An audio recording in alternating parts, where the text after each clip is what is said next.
പലപ്പോഴും നമ്മുടെ നാട്ടിൽ ലഭ്യമായ ഹെർബൽ മെഡിസിൻസ് എന്തുമാവട്ടെ, പേഷ്യൻസ് പറയാ ആ മെഡിസിൻ കഴിച്ചപ്പോൾ എൻ്റെ വേദന മാറിയല്ലോ, പിന്നെ ഞാൻ എന്തിന് സയൻസിനെ കുറിച്ച് ബോധേഡാവണം എന്നുള്ളതാണ്. ഈ മോളിക്യൂൾ ശരീരത്തിൽ വന്നാൽ ക്യാൻസർ ഉണ്ടാക്കോ, ഈ മോളിക്യൂൾ ഗർഭിണി കഴിച്ചാൽ കുട്ടികൾക്ക് അംഗവൈകല്യം സംഭവിക്കോ, ഇത് ഏതെങ്കിലും ഘട്ടത്തിൽ എവിടെയെങ്കിലും നമ്മൾ പ്രതീക്ഷിക്കാത്ത അഡ്വേഴ്സ് ഇഫക്റ്റ് ഉണ്ടെങ്കിൽ ആ മോളിക്യൂൾ അപ്പോൾ ആ സിസ്റ്റത്തിൽ നിന്ന് ഔട്ടാണ്. പിന്നെ ബാക്ക് ടു സ്ക്വയർ വൺ, ആദ്യം മുതൽ ഒന്നുകൂടി തുടങ്ങണം. ഇന്ന് വരെ ഇറങ്ങിയ എല്ലാ മോളിക്യൂളും ഇന്നും പഠന വിധേയമായിക്കൊണ്ടിരിക്കുകയാണ്. ഒരു മോളിക്യൂൾ മാർക്കറ്റിൽ നിന്നും പിൻവലിക്കുക എന്ന് പറഞ്ഞാൽ അതിന്റെ അർത്ഥം ഇത്ര മാത്രമേ ഉള്ളൂ, അതിനേക്കാൾ ബെറ്റർ മോളിക്യൂൾ ഇറങ്ങി. സത്യത്തിൽ ഇത് ആധുനിക വൈദ്യശാസ്ത്രമല്ല, ഇത് ആധുനിക ശാസ്ത്രമാണ്. മോഡേൺ മെഡിസിനിൽ മാർക്കറ്റിലുള്ള മരുന്ന് പിൻവലിക്കുന്നു, ആ വാക്സിൻ പിൻവലിച്ചു, ഈ വാക്സിന് ബ്ലാക്ക് ബോക്സ് വാർണിംഗ് അല്ലെങ്കിൽ ഈ medicine FDA black box warning ഇറക്കി. അപ്പോൾ ഇവരിതൊന്നും ശരിക്കും പരീക്ഷിക്കാതെയാണോ ജനങ്ങളിൽ ഇറക്കുന്നത്? നമ്മളെ ജനങ്ങളെ അല്ലെങ്കിൽ പേഷ്യൻസിനെ ഗിന്നി പിഗുകളാക്കുകയാണോ നമ്മുടെ ഫാർമ കമ്പനികൾ? എന്താ ഡോക്ടറിനെ കുറിച്ച് പറയാനുള്ളത്? ഒരു മോളിക്യൂൾ മാർക്കറ്റിലെത്തുന്നതിൻ്റെ സ്റ്റേജസ് മനസ്സിലാക്കിയാൽ ഒരു പരിധി വരെ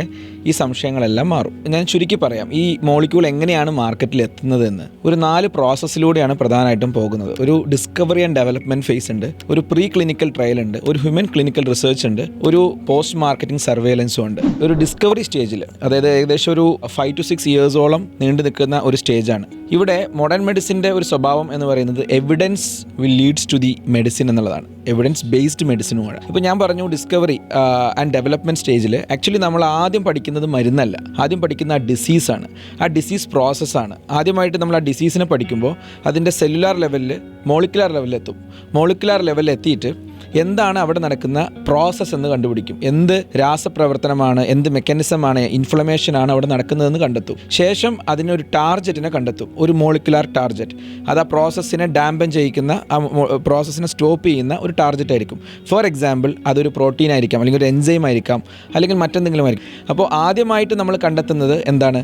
ഒരു രോഗത്തെ സ്ക്രീൻ ചെയ്യുന്നു, അതിനെ പഠനവിധേയമാക്കുന്നു, അതിൻ്റെ മോളിക്കുലാർ ലെവലിൽ പോകുന്നു, ശേഷം അതിലെ ഒരു ടാർജറ്റ് മോളിക്യൂളിനെ കണ്ടെത്തുന്നു, ശേഷം അതിലേക്ക് എന്ത് ചെയ്യാണ്? അതിനെ സ്റ്റോപ്പ് ചെയ്യാനുള്ള മോളിക്യൂൾസിനെ നമ്മൾ ഭൂമിയിൽ നിന്ന് കണ്ടെത്തിയെടുക്കുകയാണ്. ഇത് ഹൈ ത്രൂ ഔട്ട് ടെസ്റ്റിന് വിധേയമാക്കുകയാണ്. അതായത് ഒരു ഓട്ടോമാറ്റഡ് ടെക്നിക്കിലൂടെ ആയിരക്കണക്കിന് മോളിക്യൂളുകൾ ഇങ്ങനെ കടന്നു പോവാണ്. ഈ ബയോളജിക്കൽ പ്രോസസ്സ് എങ്ങനെ സ്റ്റോപ്പ് ചെയ്യാം എന്നുള്ളതിന്. അപ്പോൾ ആയിരക്കണക്കിന് മോളിക്യൂൾസ് പോകുമ്പോൾ സ്റ്റാറ്റിസ്റ്റിക്കലി 5 മോളിക്യൂളിൻ്റെ അടുത്ത് ആയിരിക്കും യൂഷ്വലി എന്ത് ചെയ്യുക, ഇത് അക്സെപ്റ്റ് ചെയ്യുക. അതായത് ഈ 1000 മോളിക്യൂൾ റാൻഡം മോളിക്യൂൾസ് അല്ല, പ്രോബബിൾ റിസൾട്ട് ഗിവിംഗ് ആയിട്ടുള്ള നമ്മൾ ഒരുപാട് വർഷങ്ങൾ കൊണ്ട് കണ്ടെത്തിയ മോളിക്യൂളുകളിൽ ഒരു 5 മോളിക്യൂളായിരിക്കും എന്ത് ചെയ്യുന്നത്, ഈ ബയോളജിക്കൽ പ്രോസസ്സിനെ സ്റ്റോപ്പ് ചെയ്യാൻ പറ്റുന്ന ഇഫക്റ്റീവ് ആയിട്ടുള്ള മോളിക്യൂൾ. തീർച്ചയായിട്ടും ഇത് സ്പെക്കുലേഷൻ അല്ല, ഇത് എവിഡൻസ് ബേസ്ഡ് ആണ്. ഇതാണ് ഇതിൻ്റെ ഫസ്റ്റ് സ്റ്റേജ് അഥവാ ഡെവലപ്മെൻറ്റ് ആൻഡ് ഡിസ്കവറി. ഒരു രോഗത്തിൻ്റെ മോളിക്കുലാർ ലെവലിൽ പോയി അതിൻ്റെ പ്രോസസ്സ് കണ്ടെത്തി, ആ പ്രോസസ്സിലെ ഒരു എൻസൈം കണ്ടെത്തി, ആ എൻസൈമിന് പറ്റുന്ന മോളിക്യൂളിനെ സ്ക്രീൻ ചെയ്ത് അത് ഇഫക്റ്റീവ് ആണെന്ന് ഉറപ്പുവരുത്തിയതിന് ശേഷമാണ് സ്റ്റേജ് 2 അഥവാ പ്രീ ക്ലിനിക്കൽ ട്രയലിലേക്ക് പോകുന്നത്. രണ്ടാമതായിട്ട് നമ്മൾ പ്രീ ക്ലിനിക്കൽ ട്രയലാണ് നടത്തുക. ഇത് മനുഷ്യരിൽ പരീക്ഷിക്കുന്നതിന് മുന്നേ ഉള്ള ട്രയലാണ്. നമ്മൾ നേരെ പോയിട്ട് ഒരു സാമ്പിൾ കിട്ടി എഫക്റ്റീവ് ആണ്, അത് നേരെ പോയി മൃഗങ്ങളിൽ പരീക്ഷിക്കില്ല. അത് നമ്മളൊരു ഹ്യൂമൻ ടിഷ്യൂ ഐസൊലേറ്റ് ചെയ്ത് ഒരു റെഗുലേറ്റഡ് എൻവയോൺമെൻറ്റിൽ ആ ഹ്യൂമൻ ടിഷ്യൂവിൽ പരീക്ഷിക്കും. അഥവാ ഒരു മനുഷ്യകോശം ലാബിൽ വന്ന് മൈക്രോസ്കോപ്പിൽ വെച്ച് പരീക്ഷിക്കുകയാണ്. ഉദാഹരണത്തിന് ഒരു ട്യൂമർ സെൽ, അത് മനുഷ്യകോശത്തിൽ പരീക്ഷിച്ച് ആ ട്യൂമർ സെല്ല് ചുരുങ്ങുന്നുണ്ടെങ്കിൽ, ഉദാഹരണത്തിന് അത് ക്യാൻസറിന് വേണ്ടിയുള്ള ടെസ്റ്റാണ് നടക്കുന്നതെങ്കിൽ, അങ്ങനെയാണ് ആ ടിഷ്യൂവിൽ അത് എന്ത് ചെയ്യുന്നുണ്ട്, ഫലവത്താണോ എന്നുള്ള പരീക്ഷണം നടക്കുക. ഇത് ഈ ഒരു പ്രോസസ്സിൽ വെച്ച് ഈ മോളിക്യൂൾ ഒരു പ്രസിഡൻറ്റഡ് റിസൾട്ട് കൊണ്ടുവന്നില്ലെങ്കിൽ നമ്മൾ ആ എൻറ്റയർ പ്രോസസ്സ് അവിടെ വെച്ച് സ്റ്റോപ്പ് ചെയ്യും. അല്ല അത് എഫക്റ്റീവാണ്, നമ്മൾ നെക്സ്റ്റ് സ്റ്റേജിലേക്ക് പോകും, അഥവാ അനിമൽ സ്റ്റഡി. അനിമൽ സ്റ്റഡിയിലാണ് ഹോൾ ബോഡി റെസ്പോൺസ് നോക്കുന്നത് ആദ്യമായിട്ട്. ഈ അനിമൽ സ്റ്റഡി സ്ട്രിക്റ്റ് എത്തിക്കൽ ഗൈഡ് ലൈൻസിലാണ് ചെയ്യുക. ചുമ്മാ അല്ലെങ്കിൽ കേവലം ഒരു മൃഗത്തെ എടുത്ത് പരീക്ഷിക്കാനൊന്നും കഴിയില്ല. സ്ട്രിക്റ്റ് എത്തിക്കൽ ഗൈഡ് ലൈൻസ് ഉണ്ട്, അനിമൽ പ്രോട്ടോകോൾസ് നമ്മൾ ഫോളോ ചെയ്യുന്നുണ്ട്. ഈ നിലയ്ക്ക് അനിമൽസിൽ ഹോൾ ബോഡി റെസ്പോൺസ് പഠിച്ചതിന് ശേഷം 3 ചോദ്യങ്ങൾ അവിടെയുണ്ട്. 1 safety, 2 effectiveness, 3 is it better than the molecule that is available in the market. പലപ്പോഴും നമ്മുടെ നാട്ടിൽ ലഭ്യമായ ഹെർബൽ മെഡിസിൻസ് എന്തുമാവട്ടെ, പ്രത്യേകിച്ച് നമ്മൾ എടുത്തു പറയുന്നില്ല, എന്ത് മെഡിസിനും പേഷ്യൻസ് പറയാ ആ മെഡിസിൻ കഴിച്ചപ്പോൾ എൻ്റെ വേദന മാറിയല്ലോ, എൻ്റെ പ്രയാസം മാറിയല്ലോ, പിന്നെ ഞാൻ എന്തിന് സയൻസിനെ കുറിച്ച് ബോധേഡാവണം എന്നുള്ളതാണ്. ഇവർ സംസാരിക്കുന്നതൊക്കെ ഇഫക്റ്റീവ്നെസ്സിനെ കുറിച്ചാണ്. ഇവരൊരിക്കലും ഇത് സേഫ് ആണോ എന്നുള്ളൊരു പഠനത്തിന് ചിന്തിച്ചിട്ടില്ല. സേഫ് ആണോ എന്നറിയണമെങ്കിൽ സ്ട്രിക്റ്റ് സ്ക്രൂട്ടിനി നടത്തപ്പെടണം, റിസർച്ച് നടത്തപ്പെടണം, സൈഡ് ഇഫക്ട്സ് വർഷങ്ങളോളം മോണിറ്റർ ചെയ്യപ്പെടണം. ഇത് പിന്നീട് ടോക്സിക്കോളജി സ്റ്റഡിക്ക് വിധേയമാക്കണം. Short time toxicology studies, long time toxicology studies, carcinogenicity അഥവാ ഈ മോളിക്യൂൾ ശരീരത്തിൽ വന്നാൽ ക്യാൻസർ ഉണ്ടാക്കോ, ടെറട്ടോജെനിസിറ്റി സ്റ്റഡീസ് അഥവാ ഈ മോളിക്യൂൾ ഗർഭിണി കഴിച്ചാൽ കുട്ടികൾക്ക് അംഗവൈകല്യം സംഭവിക്കോ. ഇത്തരത്തിലുള്ള ഒരുപാട് സ്റ്റഡികളാണ് പ്രീ ക്ലിനിക്കൽ ട്രയലിൽ നടക്കുക. ഇപ്പോൾ ഡോക്ടർ പറയുന്നത് നമുക്കിപ്പോൾ ഒരു മരുന്ന് മനുഷ്യനിൽ പരീക്ഷിക്കുന്നതിൻ്റെ മുന്നേ കടന്നു പോകുന്ന ആ ഒരു സ്റ്റേജുകളെ കുറിച്ചാണ് അല്ലേ. ആദ്യം ആ അസുഖം എന്താണെന്ന് മനസ്സിലാക്കണം, ആ അസുഖം ഉണ്ടാവാനുള്ള കാരണം കണ്ടുപിടിക്കണം, ആ കാരണത്തിനെ എങ്ങനെ നമ്മൾ പോയി ഒരു കെമിക്കൽ കൊണ്ട് ബ്ലോക്ക് ചെയ്യാൻ കഴിയും.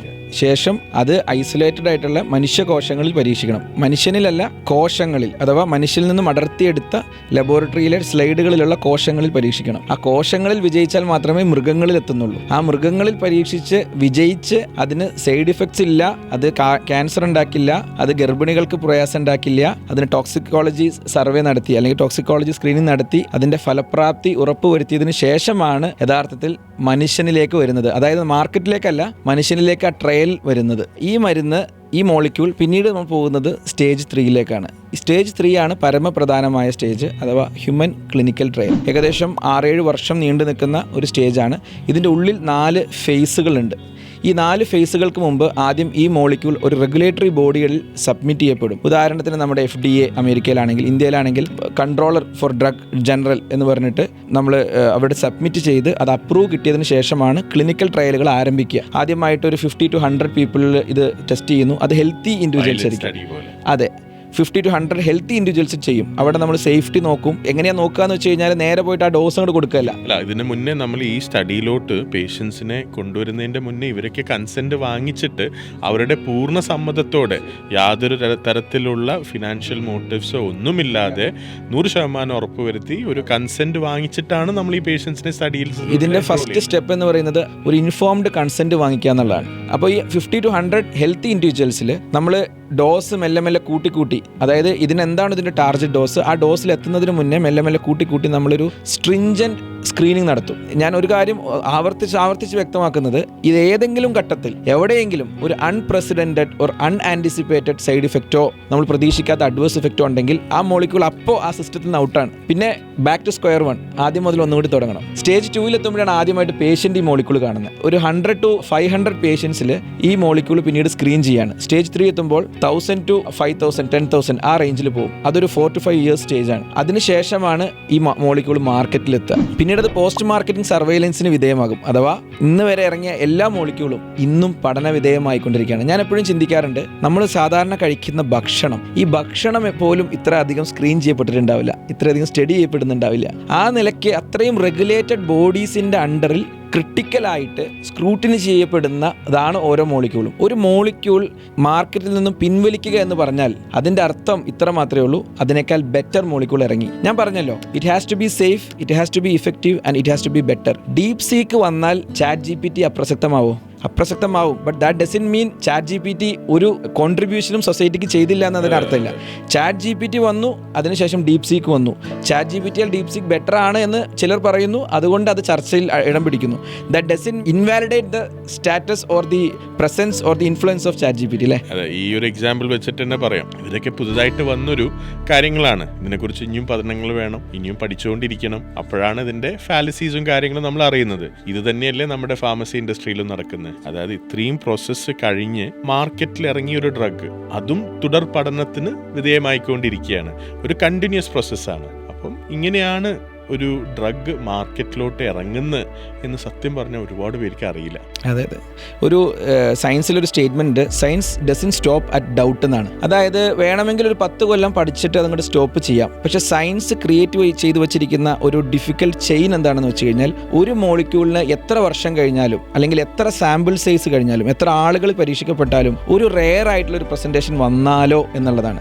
അത് ആക്ച്വലി നമ്മുടെ മോഡേൺ മെഡിസിൻ്റെ ഭംഗിയാണ്. സത്യത്തിൽ ഇത് ആധുനിക വൈദ്യശാസ്ത്രമല്ല, ഇത് ആധുനിക ശാസ്ത്രമാണ്. ഏതർത്ഥത്തിൽ നമ്മൾ ഐഫോൺ യൂസ് ചെയ്യുന്നോ, ഏതർത്ഥത്തിൽ നമ്മൾ എയ്റോപ്ലെയിൻ ഉപയോഗിക്കുന്നോ, ഏതർത്ഥത്തിൽ മുഴുവൻ AI ടെക്നോളജികളും നമ്മൾ ആസ്വദിക്കുന്നോ, അതേ അർത്ഥത്തിൽ അതേ ഭൂമികയിൽ നിന്നുകൊണ്ട് നമുക്ക് മോഡേൺ മെഡിസിനും സ്വീകരിക്കാൻ കഴിയണം.